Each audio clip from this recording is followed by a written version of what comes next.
Page 70, Saturday, September 9th. Life goes on all right. When I came downstairs for breakfast, Mom and Dad were arguing. Mom was sitting on a stool at the kitchen counter. Dad and Eric were standing in the doorway ready to exit. Eric was letting Dad do all the talking. Look, there's nothing wrong with me taking Eric to practice this morning. Mom clearly did not agree. You don't schedule a football practice on the morning of your team captain's funeral. It's a private funeral. We were not invited to attend that funeral. That's not the point. You should show respect for the family by canceling practice on the morning of the funeral. Dad had heard enough. Well, Coach Warner did not think that was appropriate, so he didn't do it. The season begins in 1 week, and we need to get out there. You need to get out there? That's right. Every team in this country, every team in this county is practicing this morning, and so are we. And while we're at it, Coach Warner did not schedule this practice on the morning of the funeral. These weekend practices have been scheduled all along. It's not fair for you to say that the coach doesn't care about his players or that he doesn't care about Mike Costello just because he continues to do his job. Mom didn't reply, so Dad and Eric completed their exit. Mom's final word on the subject was to me. Coach Warner cares so much about his players that he pushes them out into the lightning every day. Joey called at 2:30. Mom answered the phone. She offered to drive us, so Joey showed up at our door at 2:45.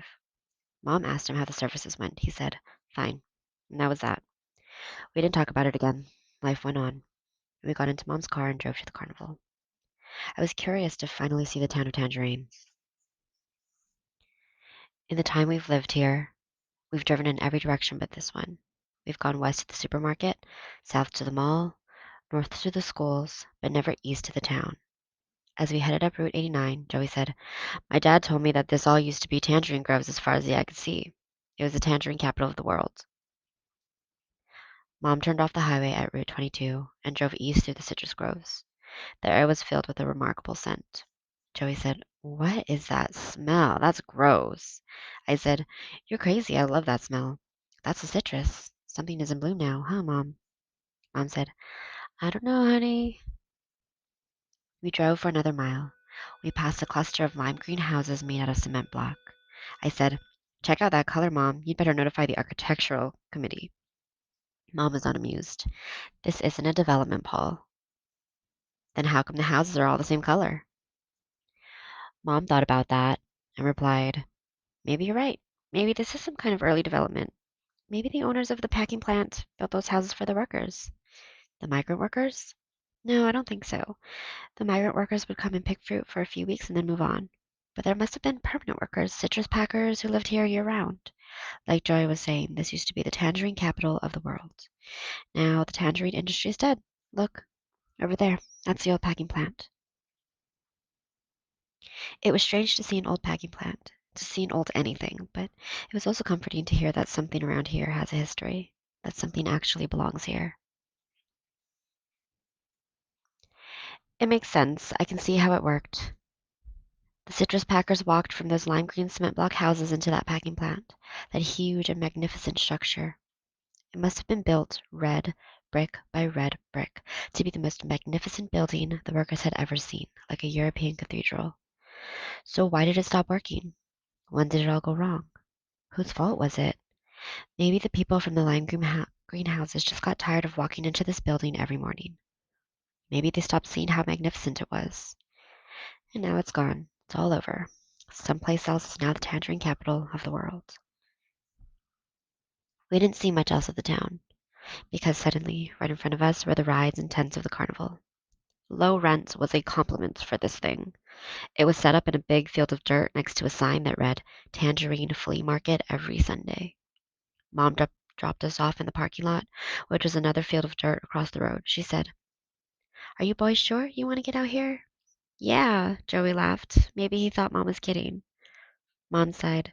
Okay, when do you want to be picked up? I don't know. Joey, what do you say? 7 o'clock? Joey thought about it. Yeah, that's cool. Mom said, all right, I'll see you two right here on this spot at 7 o'clock. Be careful. We will, Mom. Bye. As we waited to cross the busy road, Joey handed me a discount ticket and said, they're from Coach Walski. Just outside the entranceway, I saw a group of guys with a soccer ball. They were good. Three of them were doing the juggling bit with a ball like Tommy Akosa does, but they were passing it back and forth too. I stopped to watch for a minute and a kid called over to me, "Hey, give me one of those tickets." "I only got one," I said. "Yeah? So I only need one. Hand it over." Joey grabbed my elbow and hustled me away. "Come on, man. Don't mess around with those guys. They're from Tangerine Middle." "So? Don't talk to them and don't look at them."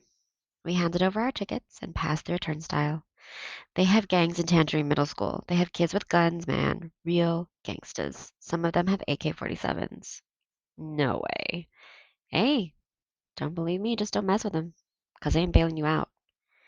We walked quickly past the octopus and another ride that looked like a swinging axe pendulum. Joey called out, "There they are! There's Karen and Carrie and the guys." I was thrilled. I had been secretly hoping this would happen. Kara came up and put her arm around Joey right away.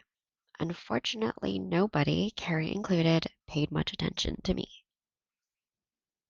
The three guys who I sort of knew from classes and lunch were all talking about going to a freak show in the back of the carnival. Kara and Carrie were saying things like, "Ugh, gross," and "no way." Everybody was disappointed when we actually got inside the freak show called Wonders of the World. Everybody except me. I was really fascinated as I prowled through the dark, partitioned rooms of the exhibits. They were mostly photos, but there were some wax statues too. The exhibits had names like the woman with the third eye, the buffalo man, and the frozen Fraulein.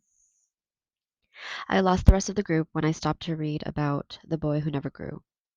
According to the sign, this boy stopped growing at the age of 5, but he went on to live to the age of 89. And although he was studied by the top doctors in Europe, he remains a mystery to this day. No one ever discovered what happened to him because of this strange affliction. I peered into the eyes in the photo for a long, long time. When I came out of the wonders of the world, blinking in the sun, my classmates were all gone. The guys who I'd seen at the entrance with the soccer ball were there, waiting to go in. They were too busy karate kicking at each other to notice me. I turned left and headed toward the big double Ferris wheel. I watched it being loaded, seat by seat. The wheel rotated up and I saw Carrie, Kara, and Joey close together on a seat. It rotated again and I saw Carrie. She was sitting with one of the guys from the group, a guy named Adam, a guy who doesn't wear glasses and who knows how to talk. I spun around and walked the other way, eventually stopping at a snow cone place. After about half an hour by myself, I caught up with the group again. No one had noticed that I was gone. Carrie wound up going on the caterpillar with Adam, too. I didn't go on any rides. 7 o'clock finally came. I went and stood at the entrance. I could see that Mom was already parked in the lot. Joey kept me waiting for 10 minutes, then ran up and said, "You ready?" "Yeah, I've been ready." We crossed the road and climbed into the air-conditioned car. Mom cried out, "Look at that." We looked and we saw the gang of soccer kids from Tangerine Middle all climbing into the back of a light green, classic Ford pickup truck. "Yeah, cool truck," Joey and I said, almost at the same time. "No, no," Mom continued. "Look at the truck and tell me what's wrong with this picture." We looked again and I noticed the words Thomas Cruz Groves, Tangerine, Florida, written on the door. "Do you mean that they spelled Thomas wrong?" "Honestly, Paul," she snapped, "can't you be serious when I ask you a question?" "But I am being serious." Mom pointed at the pile of kids who were now riding toward the exit. "Seatbelts! They're not wearing any seatbelts. Not one of them. And how could they? They're all bouncing around in the back of the truck like a bunch of golden retrievers." "Well, that's up to them, right?" "No, that is not up to them. That is against the law. One good bump and they'll all break their necks. Why do we bother passing safety laws? People will still throw 6 kids into the back of the truck and then drive them out onto the highway." Mom drove in silence all the way home, angry about the driver of the pickup truck. Doesn't take much these days to make her angry. I was feeling pretty miserable myself. About Carrie Gardner, about soccer, about my whole life here. I remembered the face of the boy who never grew, the face of that 89-year-old little boy. I remembered the fear in his eyes. I know that fear. It's my fear. They may as well stick me in there next to him. A picture came to me, nasty yet satisfying. I could stop trying to be what everybody else is and accept being a freak. They could open a new exhibit starring me. A modern exhibit called The Children Who Wouldn't Listen, Stomach Cramps Boy Who Went Swimming Right After Lunch, Refrigerator Door Boy Stealing Sealed Forever to Stay Fresh, and Eclipse Boy, studied by the greatest doctors in Europe, but still a mystery to this day.